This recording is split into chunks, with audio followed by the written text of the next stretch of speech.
Hello friends, maths and ब्रोसे में आपका स्वागत है। ये question class 12th board exam JEE main और टीजीटी पीजीटी के लिए एक इम्पोर्टेंट क्वेश्चन है। तो क्वेश्चन है integral -2 to 2 mod 1 minus x square D x.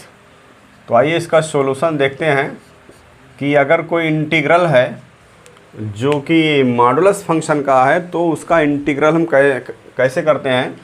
तो सबसे पहले हम मॉडुलस को हटाते हैं, उसके बाद ही इस फंक्शन का इंटीग्रल हो पाता है। तो सबसे पहले क्या करेंगे, हम 1 माइनस एक्स स्क्वायर का फैक्टर करेंगे।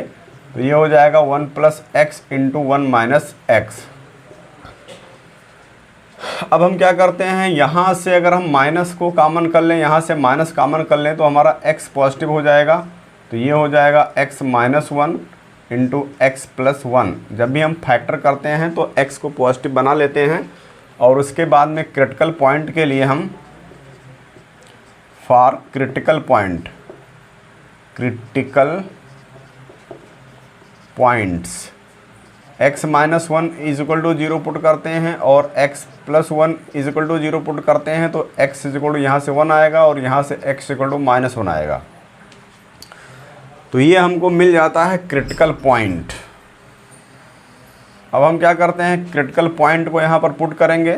लेफ़्ट में -1 रहेगा, यहाँ पर राइट में 1 रहेगा। तो इसके बाद में यहाँ पर क्या है कि वेविक कर्व मेथड लगाते हैं। तो यहाँ अगर प्लस है तो प्लस से स्टार्ट करते हैं, यहाँ पर अगर माइनस है तो माइनस से स्टार्ट करते हैं। तो ये माइनस हो जाएगा, उसके बाद में फिर ये प्लस हो जाएगा और फिर ये माइनस हो जाएगा। यहाँ पर प्लस माइनस अल्टरनेट ऑर्डर में आता है, इसको हम वेविक कर्व मेथड कहते हैं। ये जो फंक्शन है, इस फंक्शन का फैक्टर करने के बाद में x को पॉजिटिव बनाते हैं। इसके लिए अगर हमको माइनस कॉमन करना पड़ता है तो माइनस कॉमन कर लेते हैं। अब यहाँ अगर ऑलरेडी पॉजिटिव होता है तो हम पॉजिटिव से स्टार्ट करते हैं और अगर यहाँ पर निगेटिव होता है तो हम निगेटिव से स्टार्ट करते हैं। Minus plus minus alternate order में आता है। तो अब यहाँ पर हमारा इंटीग्रल -2 से 2 तक है, तो -2 कहीं यहाँ पर होगा और ये 2 कहीं यहाँ पर होगा। तो इस तरह से हमको क्रिटिकल पॉइंट यहाँ नंबर लाइन पर मिल जाता है। अब हम इस इंटीग्रल को ब्रेक करेंगे। Integral -2 to 2 mod 1 minus x square D x को ब्रेक करेंगे। -2 से -1 में, फिर -1 से 1 में, फिर 1 से 2 में। तो ये हो जाएगा -2 to -1 में ब्रेक किया, mod 1 minus x square D x plus integral -1 से 1 में ब्रेक किया, mod 1 minus x square D x plus 1 से 2 में ब्रेक किया। तो integral 1 to 2 mod 1 minus x square D x. तो अब हम यहाँ पर ये देखते हैं कि ये जो वेविक कर्व मेथड में ये जो पार्ट दिख रहा है, कहाँ पर फंक्शन का वैल्यू प्लस है, कहाँ पर माइनस है।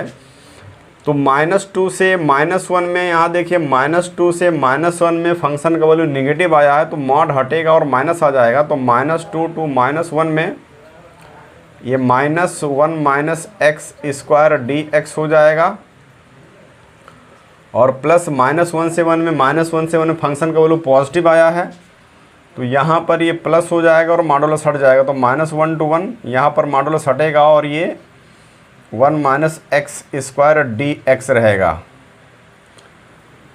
प्लस इंटीग्रल 1 to 2 में ये मॉडुलस 1 माइनस एक्स स्क्वायर, यहाँ पर फंक्शन का वैल्यू निगेटिव है इसलिए मॉडुलस हटेगा और यहाँ माइनस हो जाएगा, -1 minus x square D x. तो कभी भी मॉडुलस फंक्शन का इंटीग्रल अगर करना है हमको तो सबसे पहले मॉडुलस फंक्शन को हम हटाते हैं, मॉडुलस को हटाते हैं। इसके लिए हम इसका फैक्टर करते हैं। फैक्टर करने के बाद में x को पॉजिटिव बनाते हैं। अगर यहाँ प्लस है तो प्लस से स्टार्ट करते हैं राइट मोस्ट साइड से, अगर यहाँ माइनस है तो माइनस से स्टार्ट करेंगे राइट साइड से और फिर प्लस माइनस या माइनस प्लस अल्टरनेट ऑर्डर में आएगा। तो फिर इस पूरे फंक्शन का वैल्यू यहाँ पर माइनस होगा, यहाँ पर प्लस होगा, यहाँ पर माइनस होगा। फिर हम क्या करेंगे, इन पॉइंट्स पर इस इंटीग्रल को ब्रेक करेंगे और मॉडुलस को हटाएंगे फंक्शन जहाँ पर माइनस है वहाँ पर माइनस लगा देंगे, जहाँ पर प्लस है वहाँ पर प्लस लगा देंगे। इसके बाद मॉडुलस हट जाएगा और अब हम इसको आसानी से कैलकुलेट कर सकते हैं। तो इसको हम लिख सकते हैं इंटीग्रल -2 टू -1, ये माइनस हट जाएगा तो यहाँ पर ये आएगा x² - 1dx। ये हो जाएगा integral -1 to 1 minus x² dx। और ये हो जाएगा माइनस, यहाँ पर प्लस लगा रहे हैं, इसको हम अंदर कर देते हैं, इंटीग्रल 1 टू 2 x² - 1 dx। अब हम इसका इंटीग्रल करेंगे तो ये हो जाएगा इंटीग्रल x³ अपान 3 माइनस x, यहाँ लोअर लिमिट यहाँ अपर लिमिट प्लस, यहाँ हो जाएगा x minus x³ by 3 limit लगाएंगे -1 टू 1। और ये हो जाएगा, इसका इंटीग्रल करेंगे तो x² का integral x³ by 3 minus x, limit लगाएंगे 1 टू 2। अब इसके बाद में हम यहाँ पर अपर लिमिट करेंगे माइनस लोअर लिमिट करेंगे तो ये हमको वैल्यू मिल जाएगा। अपर लिमिट करेंगे यहाँ -1 पुट करेंगे तो -1 अपान 3, -1 अपान 3 यहाँ -1 पुट करेंगे तो +1 अपर लिमिट हुआ, माइनस लगाएंगे लोअर लिमिट लिखेंगे तो -2 का क्यूब -8 अपान 3, -2 यहाँ पुट करेंगे तो +2 आएगा। Upper limit minus lower limit यहाँ कर दे, यहाँ भी upper limit minus lower limit करेंगे तो प्लस, अपर लिमिट में यहाँ 1 पुट करेंगे तो 1 माइनस 1 अपान 3,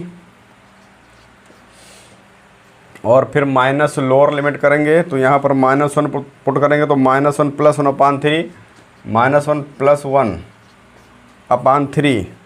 इसी तरह से प्लस, यहाँ भी हम upper limit minus lower limit करेंगे तो 8 अपान 3 -2 माइनस 1 अपान 3 -1 1 अपान 3 -1। अब हम इसको कैलकुलेट कर लेते हैं तो ये आ जाएगा -1 अपान 3 + 1 माइनस प्लस 8 अपान 3 -2 + 1 -1 अपान 3, और ये हो जाएगा +1 -1 अपान 3 + 8/3 -2 -1 अपान 3 + 1। तो यहाँ पर हम देख रहे हैं कि ये -1 अपान 3 -1 अपान 3 -1 अपान 3 -1 अपान 3 -1 अपान 3 यहाँ पर है, -1 अपान 3 यहाँ है, -1 अपान 3 यहाँ है, -1 अपान 3 यहाँ, तो 1 2 3 4, तो यह जाएगा -4 अपान 3। और ये देखिए +1 + 1 2 हो गया, -2 से कैंसिल हो जाएगा, फिर ये +1 + 1 2 हुआ, -2 से कैंसिल हो जाएगा। तो अब यहाँ पर देखिए 8 अपान 3, तो ये ऐड होकर के प्लस में आ जाएगा 16 अपान 3। तो ये इसको हम जब सॉल्व करेंगे तो ये 12 अपान 3 आएगा, और इस तरह से ये 3 4 जा 12 4 आ जाएगा, और ये हमारा 4 आंसर हो जाएगा। तो इस तरह के इम्पॉर्टेंट क्वेश्चंस को देखने के लिए आप मेरे YouTube चैनल मैथ्स एम्ब्रोसिया को सब्सक्राइब कीजिए।